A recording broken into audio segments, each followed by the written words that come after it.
Thank you. I now recognize Mr. Webster for 5 minutes.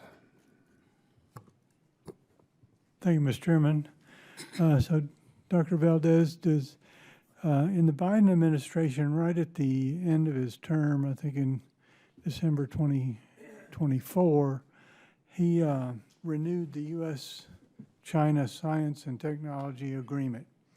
So how does your agency provide oversight and place potential conditions, restrictions, restrict activities, and sub-agreements that might be negotiated under a broader agreement? Thank you for your question. NIH takes research security very, very seriously. One of the things that we have implemented pretty recently was to remove subawards, foreign subawards to foreign institutions, and we pulled them out, and now they're awarded as sub-projects.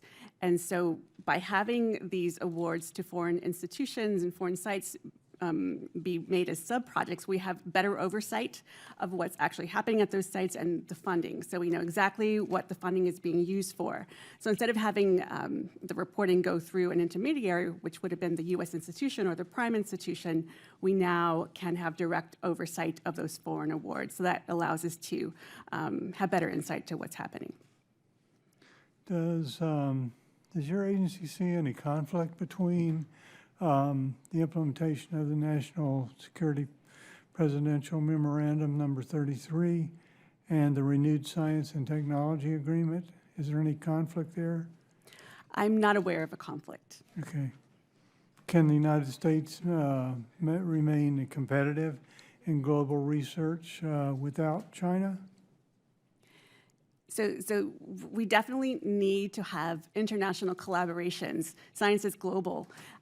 We can't cut off all the other countries, and so I think it's important that we do manage these types of collaborations very closely and really make sure that we are identifying any risks that could potentially happen. So again, the increased oversight is important here. So how could we how could the United States structure its research ties to China, with China, to ensure that the most benefits come from it, while still protecting the risks against the risks? Right, and that's one of the things that we've done.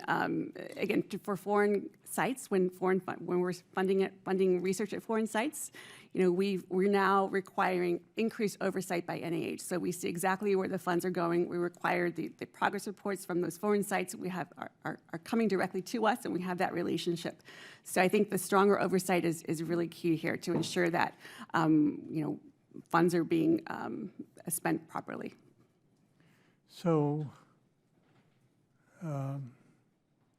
what action should Congress take to advance U.S. research competitiveness, and that have not been done to enhance that research? Well, I'll say that we definitely appreciate all of the actions that Congress has done to give insight, to give awareness to the issue of research security. We definitely appreciate the partnerships. And so all I can say is really, I think, increased our coordination with you as we see the changing landscape of the different threats that arise, to continue our communication and, you know, discourse to understanding what those risks are. I think is really important. Mr. Tilden, do you have like any additions to that? Sir, I would, yes. I think we can remain competitive in a global research without the extensive ties with China.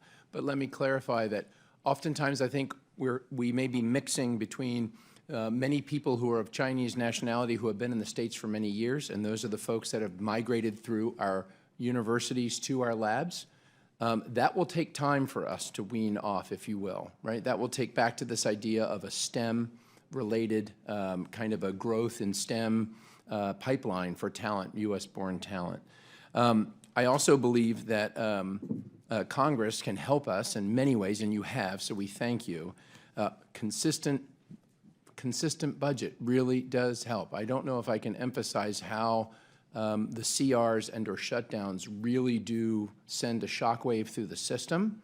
Again, as I mentioned, this idea of how do we collectively, all the departments here, how do we develop that U.S.-born STEM pipeline, so we're not as reliant on foreign talent. We are very reliant on foreign talent right now, sadly. Thank you very much. Time's out. Yield back.